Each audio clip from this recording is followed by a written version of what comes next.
All right, so let's go ahead and get started. Hello everybody. Welcome to this week's panel. I'm very excited. We have some very juicy episodes to discuss, and I cannot wait to get into them. Today we're here to discuss Saving Private Leo, Bite Me, and we're off to see the wizard. Which, if you know anything about Charm, that stretch of episodes is just whew. So let's start off with Saving Private Leo. In that episode, we watch as Leo's past comes back to bite him, and it almost takes Piper down with it. There was so much in that we got a chance to really explore Leo's background, not necessarily the process of him becoming a white lighter, but the good man he was that led him to become a white lighter. Um, if you were there for it and you got it, or you just remember any highlights, what are some highlights of that episode for you? I'll get us started with it. I loved watching Leo interact with a charge that was not the Charmed Ones or was not in some way related to the Charmed Ones. And when I say related to them, what I mean is she wasn't their innocent. She wasn't someone they needed to help. She wasn't, someone that just needed to cross paths with them. I loved watching Leo kind of in his element as a white lighter because I feel like he was much better with her than he was with the sisters. So what were some good moments for you? Leia has her hand up. No, I honestly just wanted to piggyback off of what you said. Seeing him actually be proactive at his job it kind of eats. I'm not gonna lie, like I can't believe I'm giving him credit for anything, but it does eat when he is actually doing what he's supposed to instead of getting distracted along the way like he does with the charmed ones. Yeah, no, I mean, but that's such a good point though, because we've talked in here a couple of times about sort of how Leo, his relationship with them is way too involved. And we've talked about kind of what a white lighter is actually supposed to do. And I think that this was a good example of what they're supposed to do. They're supposed to be able to help talk you through situations, help you to see new perspectives, things like that. And I think that might be sometimes why he doesn't fully know how to work with the sisters, not just because Piper is his wife, but truly because he really is not used to having to do all of that with a charge, with charges. Like, as we'll see kind of in episodes that we're going to talk about later, I mean, Leo is going up to the elders trying to get information like every 5 minutes. And it's between trying to get all that information, having to guide them through what to do with the demons and how to fight this one and how to navigate that. Like, he is very overly involved. Um and so it was good to watch him just be able to really do it, and you could kind of tell it just was second nature to him. So I love that aspect. Does anyone else have any upbeat moments or just a standout moment for you that you were just like, oh, that hey.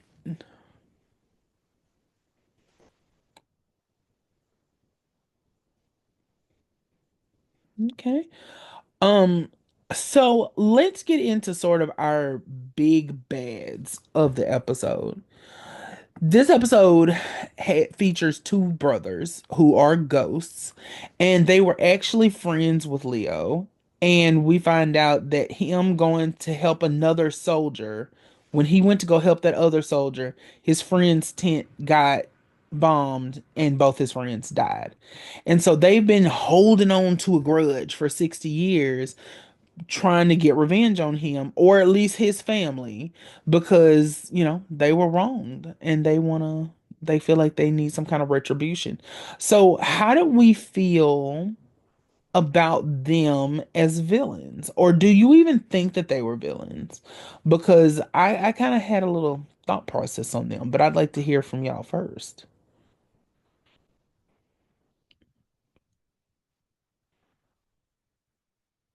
Jimmy Anthony has his hand up. I'll be super, super, super quick. For me, it was like this stretch of episodes more so like attacks like the mental, right? On Mhm. each person that they focus on. And I feel like everybody in this show gets their just due when it comes to like the mental and emotional attacks. And I feel like this was Leo's. That's what I'll say. I feel like this was Leo's like mental and emotional attack on his personal choices. That like as far as what I just said previously, I mean as far as their personal choices. Hmm. Like I feel like the Charmed Universe is responding to that as opposed to like, oh, this is what they've been doing in Magic. Like, Yeah. no, this is what you did earlier in your life. This is how you mess some people up. Hmm. And I Hmm. feel like that's what we're seeing in like these stretch of episodes. Gotcha, gotcha, gotcha. Does Thank that you. make sense? It does. No, it absolutely does. Because this is the part of the season, but I would say really the show where, like you said, they're really honing in on them. Mm-hmm. And it's like it's either kind of getting to the nitty gritty of them or watching something that's really deeply emotional and mental going on with them. Where We're there, seeing there's things a that shape them. Yeah. yes, exactly. And I think we're starting to get to kind of like the core of who these characters are. And this was a good one for Leo. It really was. And I mean, Brian was putting his Briosity in that acting. So I mean, I'm serious, the way he would cry, like it made me feel like I finally was seeing this pacifist, you know, deeply kind of feeling Leo that they keep describing to us. It was good to see Brian get a chance to really flex those acting muscles because, like I said, it made Leo feel real in a way that I don't think he has before. Because typically There when was he's crying, always it's over a Piper. there was always like a wall up. Like I have to Hmm. be this because I'm a white lighter. I have to do this because I'm your husband. It's just like, no, we just want you to be you. Yes, yes. So from that respect, I absolutely this is a good showing for him. Crystal had her hand up. Yeah, something about the ghosts confused me because I was like, do they not know that Leo died too in the war? Like, they seem to know, I don't know, about like other magic beings and stuff like that. So it was just kind of confusing how they wouldn't have known, Yeah, that Leo had gone on. So I don't know. I think they just assumed that he was still alive, or Or and that then he had family they, members. yeah, Yeah. yeah, and they were just kind of like waiting out because they were, which to me was kind of the sad part about it was that they were just waiting in the event that Leo or one of his descendants, because like you said, I would think that they would have known that he died, but they died before him, so maybe it was because like they never got a chance to intersect in the afterlife, and so they didn't know. Um, Right. They also seem to be holding on to something like he killed them. Like, I don't know. it was very, you are the reason that this happened, even though they were bombed. If I think in their minds it was like if you hadn't left, then maybe you could have done something. But and then it all happened so quick. I almost wonder if they actually know what happened. Right. Like I wonder if they actually, I mean, clearly we saw the thing hit them, but I almost wonder if they even knew that that part of their death happened, or if it was just like, well, Leo left and then we were dead. So Mm. he got something to do with this. Mm-hmm. It's kind of what I perceived of them. But Mark has his hand up and then Jim. So one of the things I noticed about Rick and Nathan's relationship, like it's kind of the typical big brother little brother relationship, but Mhm. it's certain things that Nathan says like I don't know why I'm still here because of you. Like I don't know why I'm still holding on here, waiting and haunting here. And Rick is like, well, you know why? Like I promised I'd stay with you, always or whatever. And then it's kind of like other things like he's coaching him how to like be corporeal and how to attack and how to focus your powers. And then it's kind of like this is a toxic brother relationship that they have going on. Like it kind of feels like Rick is guilt tripping Nathan into staying here waiting for Leo or one of his descendants to come so they can, exact the revenge. And it's like I feel like Nathan doesn't mind that he's dead, but it's like his big brother going in his ear, like, actually, it's his fault. You were hurt. He was supposed to protect you and everything like that. And well, hold on, I wrote something down. Like, it kind of makes me wonder what was their dynamic like when they were alive and humans. Like, was he always guilt tripping him? I remember during the episode we saw how they attacked certain individuals. It was like, like I guess that's a bit similar to how men would be acting around their age during that time period and stuff like that. And it just makes me wonder, like, was Leo the mediator in the group? Was he the one talking them out of it, of certain things, certain actions? Like, was he like the Piper to Prue and Phoebe, or to I guess the Phoebe to Piper and Paige? Like, how did that go? And I also wanted to know, like, if Leo had stayed and died with them, would Rick had guilt tripped them into staying ghosts and haunting whoever and just blaming the next person or something like that? Like, how would that have wrapped up, Because he strikes me as the kind, even if he didn't have someone to blame, he still would have kept them around. Like, we can't move on. Right. We still need to be here. I could absolutely see that. And you know what? That might be another big reason why he got so mad in the first place and why he won't let go is because, well, Leo left and he got to live and we died. And so it's that moment of bitterness of like, how dare you? Right. And it's interesting because, when Leo was talking about them, he's like, Nathan and I are the ones who went to school together. Like, we were all close, but I was closer to Nathan versus Rick. But Rick is the one who is hurt the most about all of this. And he's the one continually egging his brother on, like, yeah, join me in this so we can kill him, kill his wife, kill his charges, Yeah. Yeah. Yeah, because old boy would not have gotten vanquished if it hadn't been for his brother. He probably would have moved on and been reincarnated or whatever at this point. Yeah. Yeah. None of that would have happened to him for sure. But that is a good question, or really a good point to bring up is like the way that he influenced them, because, like you said, he was the one teaching him to channel his anger and become corporeal. He was the one that was apparently making him like stab cadavers.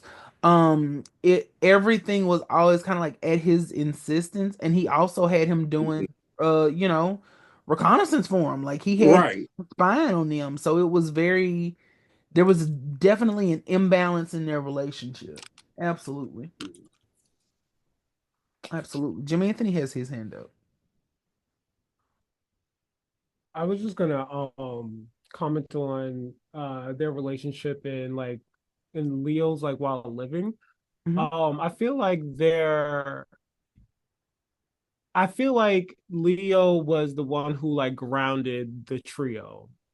Yeah. Meaning, like, if they all died together, I feel like Leo would have enough influence over I believe it was the younger brother, so that they can convince the other brother to move on and be in peace and things like that. Because that's what I really got from it. Is like he has a lot of like anger, and I feel like it's like that typical what's it called, PTSD. And I feel like that's what they were kind of like trying to show us, like a ghost PTSD type of situation where, and going back to like them not being able to intersect in the afterlife, I feel like that's what like is really triggering his PTSD, the ghost PTSD, because they never got to see Leo either die or in the afterlife. So I feel like there's a lot of anger just like festering, which is why they can actually become ghosts. Yeah. If that makes sense. Absolutely. Absolutely. It absolutely does. I'll tell you, they as villains, I say villains, quote unquote, as the antagonists this episode. I enjoyed them because they definitely did give that moment of ambiguity just a little bit, because it's like, are they really the bad guys, or are they just bitter people? And then now that as we kind of get into this discussion of one brother being a lot more bitter than the other one, it turns into, can we really blame that one? And then kind of, yeah, we can, because he's going along with it. So that's what I found the most interesting about them, is the fact that they were human adjacent. One of the things too that I was wondering and was very curious, I was ready to have this part of the discussion. Um, how do y'all think that they know about witches, white lighters, and just kind of magic in general? I know that we had a very brief discussion where we kind of talked about, as ghosts, maybe they've encountered other ghosts who knew about white lighters, or they may have even encountered them. So, how do you know, or how do you feel like they knew about magic and the elemental, what I mean, or magic elements that are out there in the world? Anyone have any thoughts on that?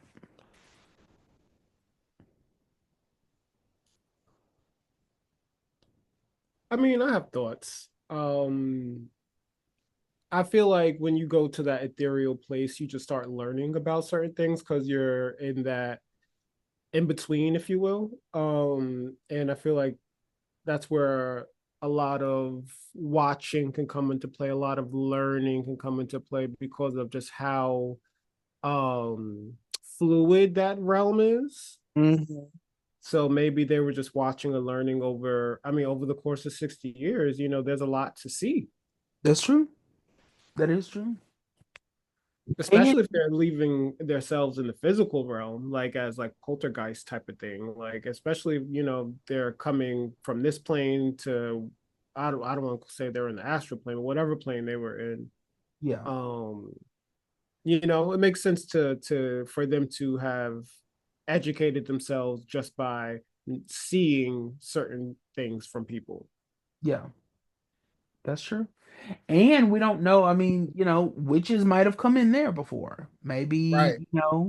they've actually physically encountered them, because, witches might have come in there to investigate and been like, oh, they're just ghosts that are here. It's no big deal. Something like that. And And so remember, to banish a ghost, you have to become one. that is very true. That is very, very true. And then maybe a witch knew that and then just didn't, couldn't carry through because she didn't have the full power. He or she But you're didn't not have the about full to die today. power. Y'all can stay. Yeah, that's fine. Y'all been here this Okay. Okay. Like, child, y'all can do whatever y'all want, because I'm finna go back home. Um, but no, alive. but no, I like that. I like that kind of notion of knowledge coming with ascension, because they do kind of, they ascend from Hmm. physical plane to the next. So I do like that idea that they gain knowledge on the other side, because I think that would make a lot of sense. Because at first I was like, why do they just know about witches? I mean, because they specifically said it. That was what was so kind of weird to me in the moment, was they didn't say like they're people who can see us or whatever. Um, Leo, and so speaking of kind of like this next plane and learning about magic and things like that, Mark said this episode does a decent job of introducing survivor's guilt and PTSD to the audience. And I really do think that through Leo, they do a good job. My main issue is that I feel like I hate when shows kind of do like a one and done type situation. And Leo's guilt definitely felt very one and done. Like, he had this episode, we've never heard of him having any guilt or trauma over it before, but now all of a sudden he does. But then when I go back and think about it, I think about the fact that he never really wanted to tell Piper anything about him when he was a human. And I go back to even season 2, and again, I want to admit I don't give the writers this kind of credit, but it makes sense to me that going back, he wouldn't want to talk about it because he has so much guilt associated with his life. Because you think about the fact that, he probably, maybe from his point of view, failed Lillian because he died in the war and left her a widow. So now she's had to go on and live her life without him. And now we're finding out that he had these friends who died right in front of him, and there was nothing that he could do to help them, and he feels like he left them. So that's a lot to carry around. So, kind of after this episode, does anyone have any different thoughts about Leo? Do you see him as differently as a character? Because I'll be honest with y'all, I kind of had to check myself a little bit because I was like, ever since we had the chance to talk to Brian, I was like, okay, let me see if maybe I like Leo now. But once I got that bias away, I really definitely would like to know if anyone sees him differently after watching this episode. Leia has her hand up. Honestly, no. Like, it's like the potential was there for me to see him differently. It's just like the writers have a hard time trying to carry out certain things, so that's where they lose me. I don't really see him different. Like, I see him the exact same. Maybe if the writers, did something a little different, maybe they would have had me. But no, same bum.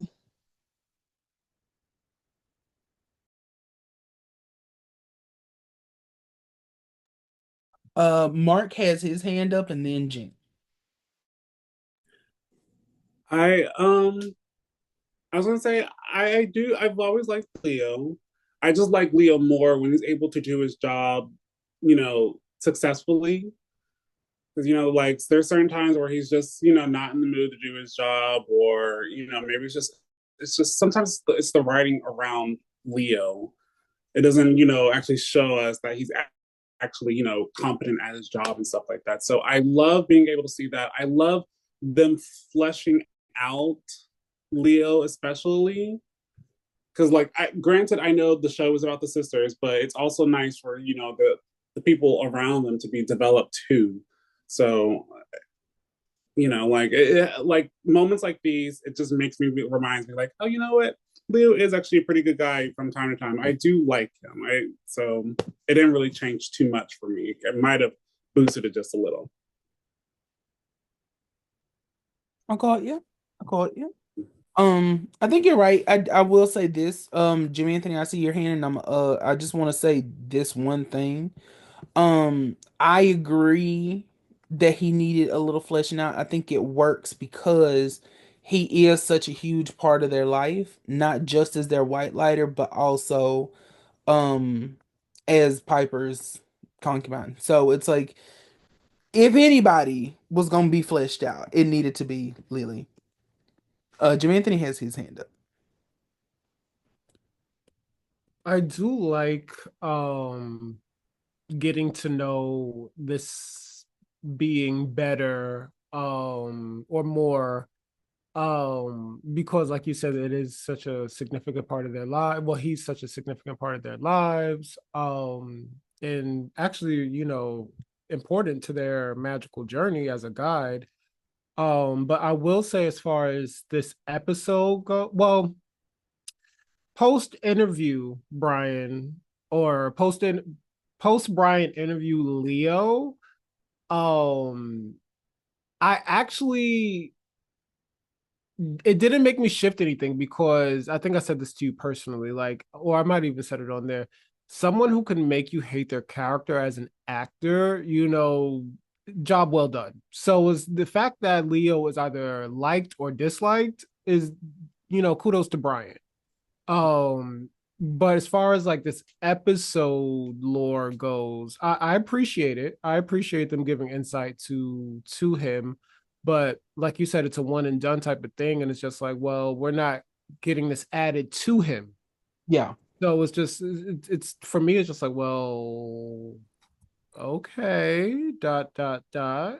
Mm-hmm. It's like, well, what is to come of this? How are we going to use this newfound empathy and insight that you now have? Exactly. You know, like you learned significant lessons from your human life. Yeah. And we learned about your ex-wife or your widow. Mm-hmm. You know, we learned about all this stuff, but we don't get it added to the character of Leo. That's my whole gripe about it. I got that. No, that makes perfect sense because at points it was almost giving Page from the Past Part 2. Right.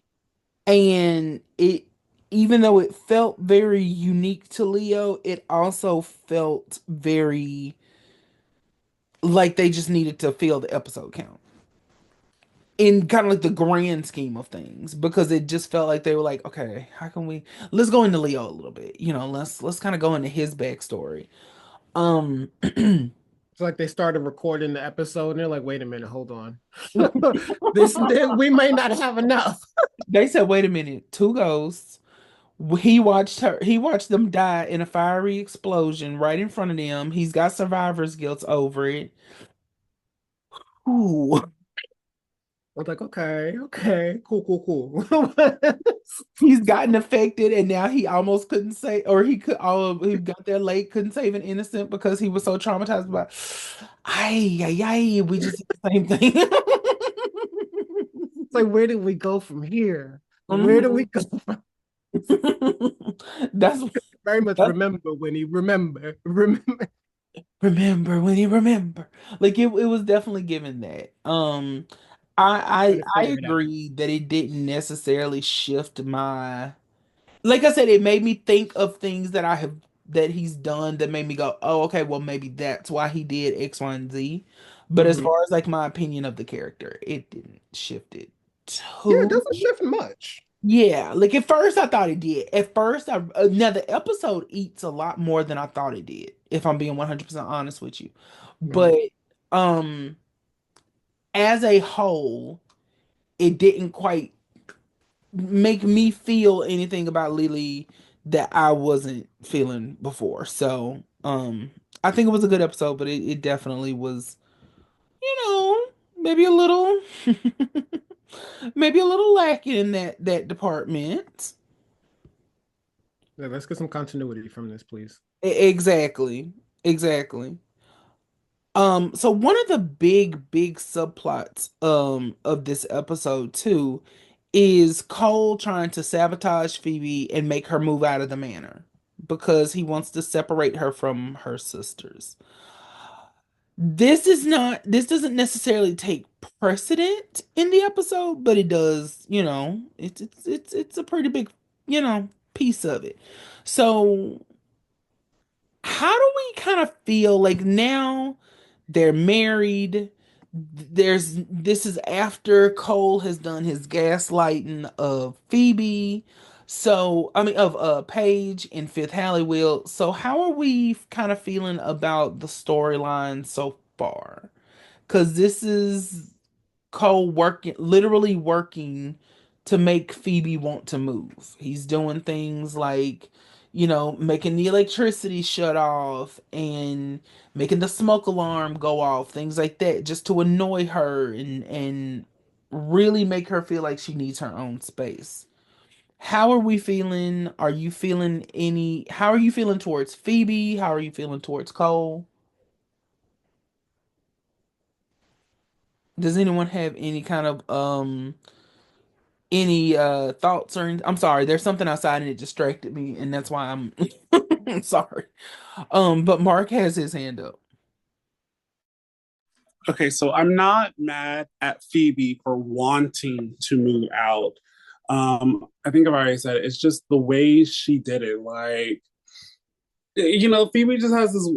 Phoebe, and I think all the sisters really have this way of just blurring things out at like the wrong time, and instead of just being like, "It's fine, we'll talk about it later," she's like, "No, I'm tired of putting my life on hold." And it's like, girl, you just got started with life. I mean, everything is already shifting to what about Cole? What about Cole? What about Cole? What about Cole? And it's like we've been through this dance already, and it's just like just say what you're saying, but it's also just like watch how you say it. So Mhm. it's like it's not that she's. I'm not mad that she wants to move out. It's just how she did it. She blurted it out, and it's kind of just like putting it on the sisters, like just like, oh my gosh, there's something else to do. I gotta save the world again. It's like, well, yeah, that's our job. That's our destiny. We kind of have to save the save the world. And it's not like it's just any old Joe off the street. It's Leo. It's your brother-in-law. Like you're always talking about like we gotta help somebody or we gotta help our loved ones. Like you can't say a spell real quick before we send you off to dance the night away. Right, right. But Because I mean, again, I'm sorry, I didn't mean to cut you off. But again, we know it's Cole who's irritating her, making her, pushing her towards this. So go figure. well, cause see that, and that's kind of my thing is, it's hard to watch it from the perspective of knowing that Phoebe doesn't necessarily want to move out. Like it's not necessarily Phoebe saying, I want to go live with my husband in our own place and whatever else. What she's doing is very reactionary to what's going on around her.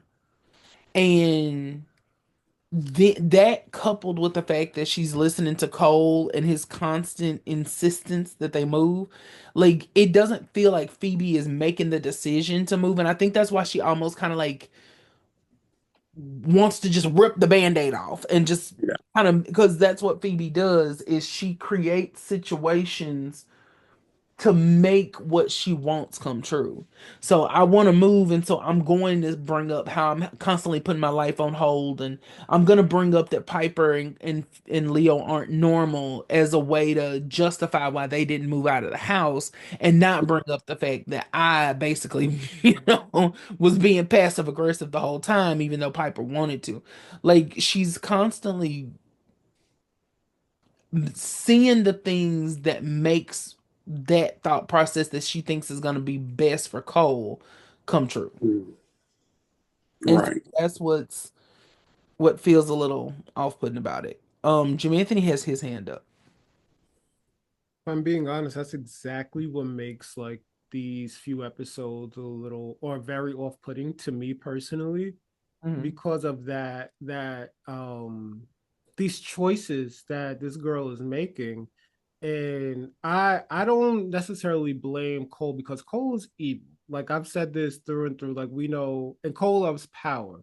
So when Soul becomes corrupt with evil and power, it makes sense as to why he's doing this. Do I like these decisions that he's making, and then in turn making Phoebe make these choices? Mhm. Not at all. And it's really the manipulation and the it's more than gaslighting. It's more Yeah. than manipulation. There's a word I'm looking for, but it'll come to me. Is it love bombing?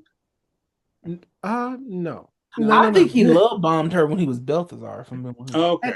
And I think he was doing right. I think he was doing that in certain aspects, right? Like when she gets pregnant, right? I know we're not Yeah. there yet, but like Mhm. certain things, yes. But my more so like I can deal with love bombing because we can deal with toxic traits that need to be healed. We can deal with that. You know what I'm saying? Yeah. But when you are I have a note here. When you are a classic narcissist and Hmm. then you have sociopathic tendencies or behaviors, it really bothers me. Mhm. And that's what we're seeing here is like he is truly being a narcissist and a sociopath. And it and it's the way that it's affecting the family is what's fucking is what's messing me up. Excuse me. Let me repeat that sentence in case you want to edit it. The way that it's affecting the family is how it's really that's what's really messing with me. Yeah. Very sinister, Crystal. Very sinister. Very. And it's such a huge thing. And I kind of want to take that moment because that's such a good way and a good perspective to look through is like Cole is truly putting a strain on this family. And I really want to take a second to address Phoebe because I think that Phoebe toes this really strange line between what she's responsible for and then what is being done to her, right? Because it's hard to say like Phoebe is being manipulated because at a certain point she's making the decision to do things. However, with her, I think it's so important to look at this pattern of Cole, even when he was human. You know, we talked about this too, that even when Cole is human, he is always pushing her to do things. He is pushing her to make decisions. When he's Balthazar, he's pushing her to forgive him and pushing her to believe that he's going to change and he's in her life. When he's human, he's pushing her to marry him because he deserves that love, and without it, I mean, so if you won't even marry me, that means you won't love me. So they have this constant relationship of him pushing and pushing and pushing, and he knows that she's going to give in.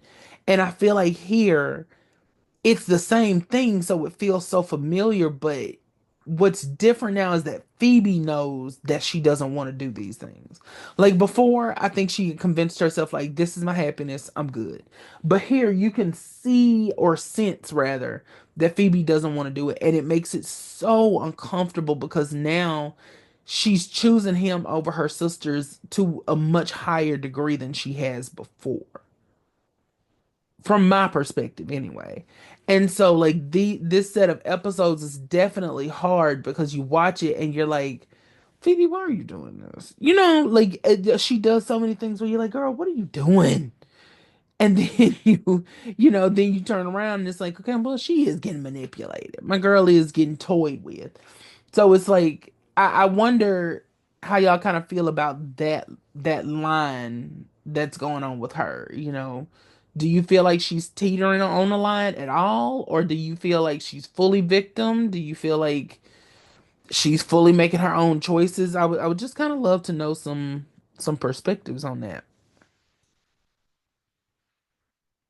Jimmy Anthony has his hand up. No, I think you're right on the money. Like, I think as the audience, like we're aware of the line, but I don't think Phoebe is. Mhm. I Mhm. don't think Phoebe is aware of this line, although as a person, as we watch her for all these 4 seasons so far, or 3.5 seasons so far, we see that she has intelligence. She's not a stupid person, right? No. Like there may be some silly choices, like all jokes aside, there may be some really silly and not so intuitive choices being made, but the girl's smart. She knows she gets her work done in school. She majors in psychology.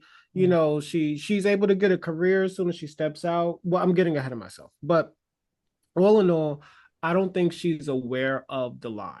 Meaning, I think she's choosing to put this man first, whether she's aware of this demon or evil um or whatever it is. She's aware that there's something going on. Phoebe, like I said, Phoebe's not stupid. Phoebe has intuition. She has the gift of sight. And my thing is, if I'm not getting premonition off of my man, and I get premonitions daily or in weekly, oh, I'm gonna think there's something wrong. But Mhm. Phoebe chooses to ignore those types of things. She choose just like how they dismiss each other so easily. As soon as something that comes up to affect her personal relationships, whatever it may be, like it not necessarily even romantic, but if she's choosing to put a relationship before the charmed ones, she's gonna put that relationship before the charmed ones. Mhm. Does that She make sense so far? Oh, absolutely. So I think she just chooses to be obsessed with the blurriness of it all, and within that blurriness, within like, and I don't want to say blurred lines because again, I really believe she doesn't even know that she's on the other block. She's not even on the opposite side of the fence where the grass is greener. She's on the other block, Right. playing, playing in gravel. Mm-hmm. Isn't this grass great, babes? Like, baby, maybe you need to. Come Oh, back, my come back. Mm-hmm. Mm-hmm. No, I absolutely agree. She's operating from such a strange place, but I think part of it could be too, she feels like she doesn't have any autonomy because Cole is working this big job and he's making this money and he's whatever. And so I almost feel like that's partly Phoebe trying to say, like, no, I can make my own decisions and what I choose is cold, like you said, because she has no idea that she is being manipulated. She doesn't get that there's something else, something deeper going on. She thinks she's making her own choices when she's, truly not, like in any shape, form, or fashion. And that can be a hard feeling. And I think Phoebe does a great job of not dissecting herself. Yeah. Like how you said to me earlier, hey, are you okay? I'm gonna check in on you, and then I was like, well, thank you. It's important to check in with myself too. Yeah. That's what she doesn't do. Yes, It's like, how do absolutely. you become an advice columnist? How do you or let's stay where Mhm. we know. Let's stay where we know, right? As of right now, it's like, how do you study psychology? And how do you oh no, she is in her column right now. I'm bugging. Yeah, She so is. Yeah. I'm oh wow, I'm bugging right now. So like you have a column, you went to school, you backed the lawyer. So he Hmm. had even though it was all a front, like you have to have some type of intelligence about Exactly. You got something going on in that old noggin of yours. you. Right. It's just so like I don't buy it, Phoebes. I don't excuse her behavior. I'm such a Phoebe apologist. It it's hard watching these episodes now because I'm seeing how deeply he is manipulating. And because here's the thing He is, ain't going that deep. That's my thing. Not to cut you off, but it's like Cole was like, "Oh yeah, the elevator's broken. Paige did it." Just like, well, deep see that, Paige. but that's my thing though. He knows what buttons to push with her. And I think Mm-hmm. that's what makes it the most malicious to me. And when I say deep, it's like he he knows what insecurity in the moment to go with. And like this woman just got Yes. this job. Phoebe has Yes. never had a job. She's probably the most stressed she has ever been since she graduated college. Like this woman has never worked a full-time job that we know of. Not like this anyway, where she has to go to the office or she has to, actually have deadlines and whatever else. Like she truly is working, and he has taken that as his opportunity to make her lose her work, turn off the lights, do stuff like that, make her and disconnect her from her family at a time where she's already probably feeling lost. And that's what I mean when I say like the little stuff, because sometimes when you already internally stressed and one small thing happens, what the hell do you mean the elevator is not working? And next thing you know, you cussing out the man in the subway because he That gave you the part. wrong cookie. You know, like there's such a it's breaking her mind, and that's what's making me say that it's deeper because it's so hateful, and he's doing it to get what he wants, and that's why like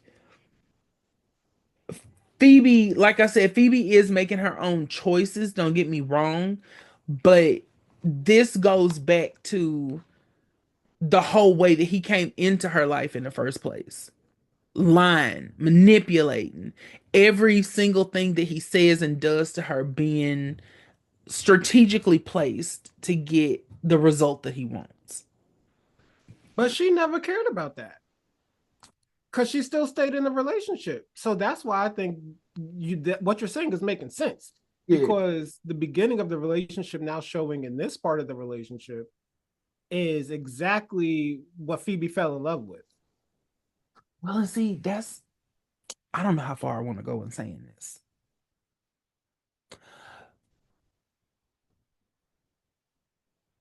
I'm not an expert. Let me double back and say that. I'm not an expert on anything, but that's kind of like how abuse works in these scenarios. Is that creating that sense of dependence, and because I mean he's already done this before. He's already done the, it's us against your sisters without even really trying, because she sat there and she lied to them for however long she did. So it's like, to me, it's one of those things where every single thing, even from her choosing to be with him, was based on a manipulation from him. And even her wanting to be with him after she found out everything was in response to, I want this man to love me no matter what he's done. Because the thing is, he doesn't ever really stop. He just stops killing people. And he stops being, well, say he stops killing people. He stops being intentionally associated with evil. And so it's like, I don't, the reason I'm bringing all this up is not necessarily to exonerate Phoebe or say like she's just her hands are completely, dry of anything. It's more so just to say that I think that with Cole, this is what the story is doing, is again downplaying what he's doing and kind of upplaying Phoebe. I think the story does that, and I think the fandom does that. And I think, like I said, if you, not you or any of us here, but like if someone had someone they cared about that was being abused or manipulated, I just think, how would I react to that person? If they told me they were going back to him, I would be like, oh my God, because I would understand this person is putting them in that headspace to feel like their love is just so great, nothing can break it apart, not even me hurting you. Um, and then the constant, well, we have to get married, we have to do this, that's what I think about when I think about Phoebe, is like, I would be so mad that she chose to go back to him, and then at the same time be like, he's making her feel like their love is something special, and she can't give that up just because he insert abuse here. And that's what I feel like the story does with Cole through Phoebe, is just because he tried to kill me doesn't mean that I should walk away from him. Just because he was this horrible demon who killed people, I shouldn't walk away from him. And so now we're at this point where he's again manipulating her, and he's again lying to her, and he's doing everything that he was doing before, but now we've got this whole 2 seasons worth just about of material where we can say, well, Phoebe chose to be with him. You know what I mean? Like, that's the place I'm coming from with it. um I know I'm spending a lot of time kind of probably over explaining my thought process on this, but that's kind of the struggle I have with this storyline, is like, I don't ever wanted to make it seem like I'm just saying like, well, Phoebe shouldn't, we shouldn't hold Phoebe accountable for making X decision or XY decision or whatever. It's just, I and nothing that anyone here has said, but just in hearing things from the fandom, sometimes it's very, Cole is bad, but look at Phoebe. You know what I mean? And so that's why, like, I've kind of curated this thought process on it. Trust me, I had to go through it because for a very long time I held Phoebe probably overly accountable. Um, but yeah, I just wanted to share that. I'm sorry, that was me over talking over Sharon. So I apologize. No, don't be sorry. And I just want to clear something up. I wasn't coming from a point where I'm saying this is Phoebe's fault. Oh, no, no, no, no. I don't want to make it seem like that at all. You weren't. Because I understand, and I don't think that's what you think.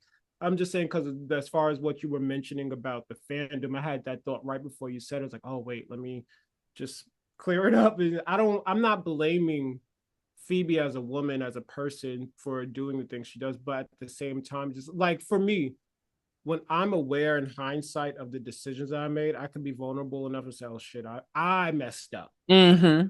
And that's where I'm more so coming from. Is just like, girl, you messed up. You chose this. You found out these lies and then still chose to keep going with them. That's what I'm saying. Yeah. Because then we kind of flip the script. I know this is me moving forward a little bit. Um, but because like you're saying, you can take that moment and reflect and be like, dang, I did X, Y, Z. Phoebe never takes that time. She never has a reflective moment ever.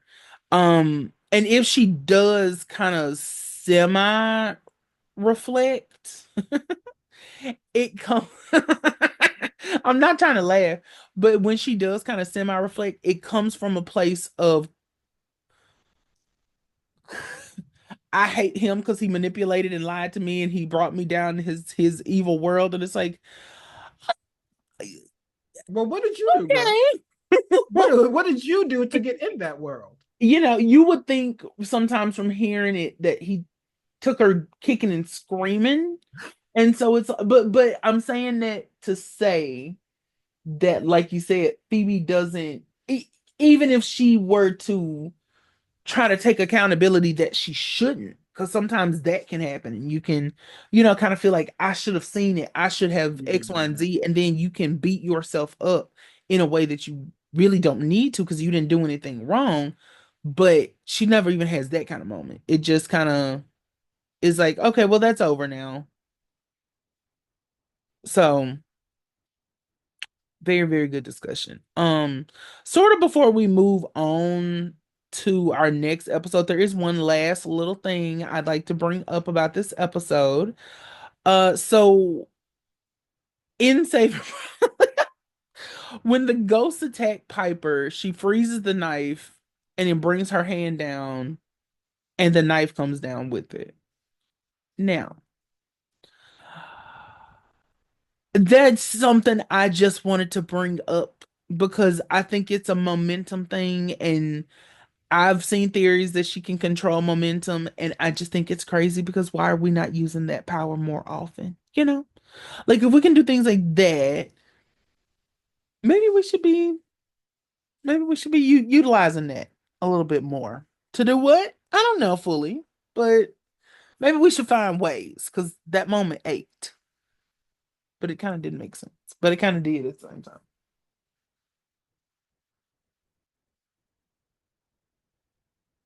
Jim Anthony has his hand up. You know what I kind of think it shows in, like when she's doing like deflection. Like I really see, because Piper, for to me, Piper has the most control of her powers out of any of the sisters until Phoebe gets her empathy. Like, Mm, mhm. like for me, Piper is skilled with her powers. Yeah. Like, baby, she could lift a pinky and she's freezing the block. And I'm just like, see, that's my girl. Mhm. But what I'm saying is I see it a lot in the deflection power, like when she's like deflecting energy balls or like slowing them down, or like returning them. Like I feel like that's where we see a lot of like the momentum powers being played out. Mhm. Mhm. And that really backs up the whole molecular part of her powers. And so it was just it was such a cool moment to see.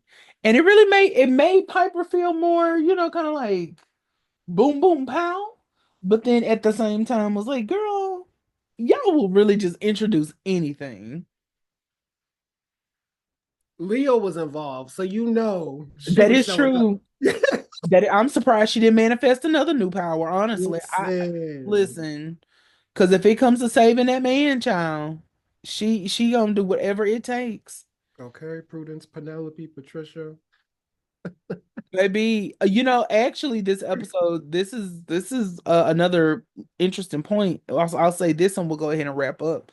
At one point, when Phoebe tells her that she wants to go ahead and move out, Pippi is like, girl, be for real here.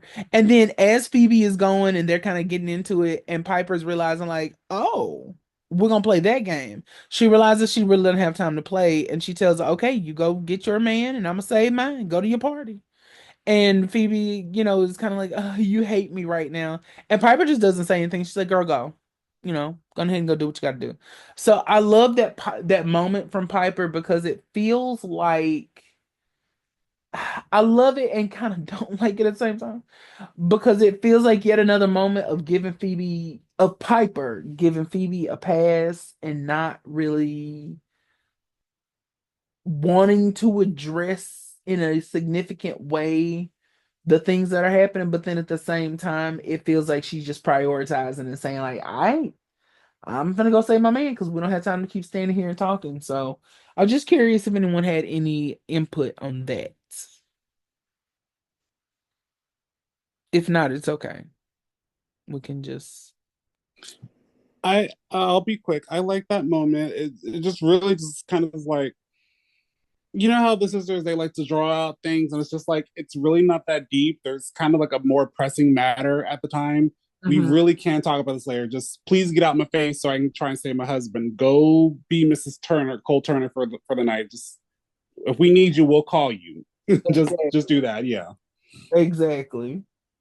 Exactly. And Phoebe just being delusional, she uses it as a way to prove that they can, later on when they save Piper, they Mhm. use it as a way to say, hey, look, or she uses it as a way to be like, hey, we can save the day without living together. So It reminds me of when you used to say like when Phoebe would like when her and Prue would get into an argument, and sometimes she would be like projecting. Mhm. It's kind of giving that, but like Piper's like, I don't have time for that. Like, Yeah, yes, yes. like now's not the time. Mhm.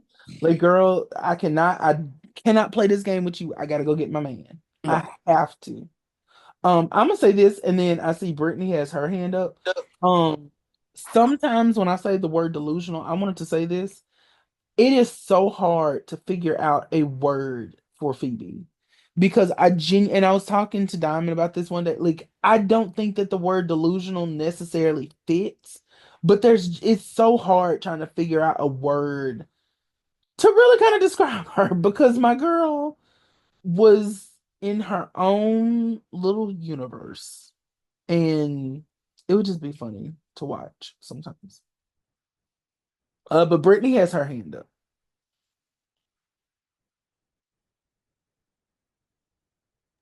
I actually really enjoyed that scene because compared to seasons like 1 and 3, this is like one of the first time we actually see Piper tell Phoebe no. Mm, that's Because it's usually like Piper's always the mediator. She's always be like Prue, but she's the youngest child. It's like the first time Piper's actually was like, "Girl, go somewhere." No. mm-hmm. Mm-hmm. Because she definitely did. She was like, girl, anyway. Like we said, like, girl, I'm not playing this game with you. We don't have time. I don't have the ability. I don't have the patience. So go ahead and go. Phoebe's been wearing a lot of black lately. A lot of black dresses too. I thought about that when I thought about like what she wore to the party, because I always thought that what she wore to that party was the dress that she was in when the harpy attacked, but it's not. It's a completely different outfit. So she's been wearing a lot of black this episode. I mean this part of the season. But anyway, um but no, yeah, like Piper is absolutely starting to grow that backbone and just be like, I'm not doing this with you. I see through your foolishness. And right now, I don't have the energy for it. So, good talk, good talk, good talk. Um, like I said, we kind of said all we needed to say about Saving Private Leo yesterday. We said a good amount. And so we kind of said we were just gonna dip in real quick with this one. And I think we had a very, very good discussion. So what we're gonna do is we'll take us a quick 5 minute break and stretch your legs, get some water. Mark, no. Um, You gotta stop saying that. Like, there's no people. Well, what about the people in your shed? Mark, all I said was your name. So Mm. the fact that you went straight to that is very interesting. But this is the second time you've said that today. But I never Out of said how many I never times? said what. I just said your name. You know what? We're gonna stop here because you're cutting into the 5 minute break. Oh, well, you know what? Never mind. No break. So let's go ahead and talk. Not the dictator kicked in. Oh my. Baby, because did you hear that man tell me, let's go, you're cutting into the break? No, you're not gonna play in my face like that. Mm-mm. Mark, you go take your break. You deserve your 5 minutes, boy. You take your break. I got him. This is why we don't have HR. All right, so we're gonna take us a quick Not 5-minute break, this. and we'll be back to talk about Bite Me.